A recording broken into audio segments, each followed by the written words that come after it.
안녕하세요. 정경호 변호사입니다. 즐거운 주일 아침입니다. 아침에 잠시 시간이 나서 영상을 찍고 있습니다.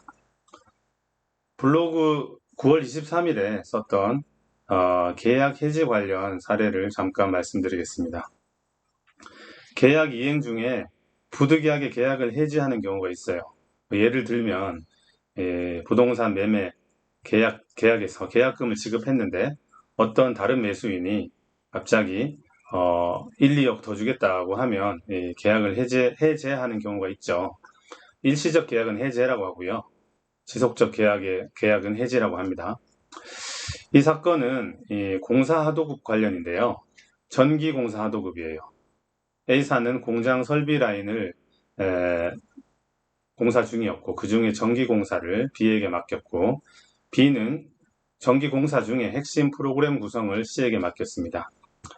이 C의 프로그램 구성부터 진행되었는데요.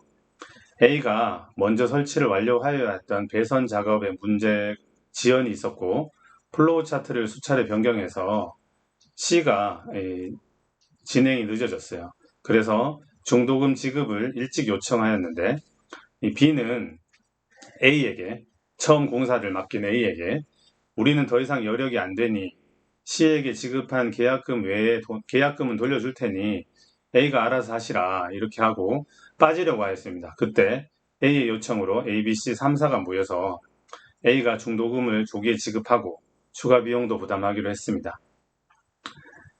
다소 복잡한 사실관계가 있는데요. 그 부분은 블로그에 기재되어 있습니다. 생략하기로 하고 단순화하면 ABC 공사 하도급 사안에서 A의 귀책 사유로 C의 비용 부담이 늘어서 A가 ABC 협의로 A가 추가 비용을 부담하기로 한 이후에 A가 말은 그렇게 해놓고 후회를 한 거죠. 추가 비용 문제를 삼다가 그때 B가 우리는 여력이 안 된다. 계약금 돌려줄 테니 당신들이 알아서 하시라.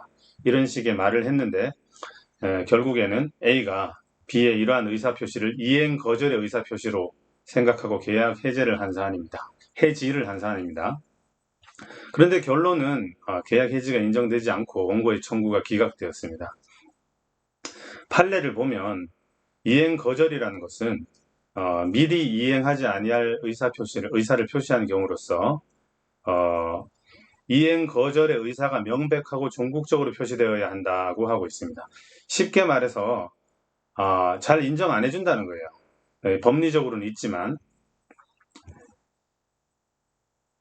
제가 이제 상담을 하거나 조정을 하다 보면 당사자분들이 증거가 많이 있다고 하면서 문자 메시지를 쫙 보여주거나 카톡 메시지 이런 것들을 많이 보여줄 때가 있습니다. 그런데 민사법원은 변론주의에 의해서 모든 증거를 다 참고해서 변론의 전체 취지까지 고려해서 판단을 하지만 사실은 문자 메시지, 카톡 메시지 이런 것들은 지속적인 계약인 경우에 더더욱이 그런 것들로 인한 해지는 잘 인정하지 않습니다. 물론 예외적으로 인정하는 경우도 있어요. 저는 일반적인 말씀을 드리는 겁니다. 이 지속적인 계약인 경우에는 우리가 흔히 내용 증명 보내잖아요. 내용 증명도 몇 번 보내야 돼요. 그런데 문자 메시지로 몇 번 이야기했다고 해서 그것을 계약 해지로 보는 경우는 드뭅니다. 오히려 그런 것들을 유의하셔야 됩니다. 왜냐하면 사람들이 또 반대로 말하면 이런 사람들이 있어요. 저 A사가 돈을 주기로 했다. 카톡에 보면 내가 돈 줄게 이런 말이 있어요. 그런데 그 말들은 나중에 법원에서 증거로 크게 의미가 없는 경우가 많이 있습니다. 왜냐하면 채무가 인정된다면 이런 말이 생략돼 있어요. 채무가 인정된다면 줄게인데 법원에 가서 배판에서는 그때는 잘 몰랐는데 알고 보니까 계산해 보니까 채무가 없더라 이런 말들을 많이 하거든요. 그래서 어떤 중요한 의사 표시는 문자 메시지, 카카오톡 메시지로 하지 마시고 최소한 내용 증명이나 공문 형식으로 하시기를 바랍니다. 이 사건에서는 전기공사 관련해서 전문적인 부분이 많아서 판사도 저는 전자공학과 나왔잖아요. 판사가 저한테 많은 부분을 문의를 했었습니다. 그리고 이 판사가 또 저를 100% 신뢰할 수 없기 때문에 다른 게 아니라 저는 일방의 대리인이었잖아요. 그래서 전문 심리위원들은 보통 공대 박사급 기술사 이런 사람들입니다. 그런 사람들이 참여해서 절차를 진행하였는데요. 제가 이제 전공이 그쪽이다 보니까 전문 심리위원을 적절히 잘 활용해서 청구 기각을 이끈 사례입니다. 이상입니다.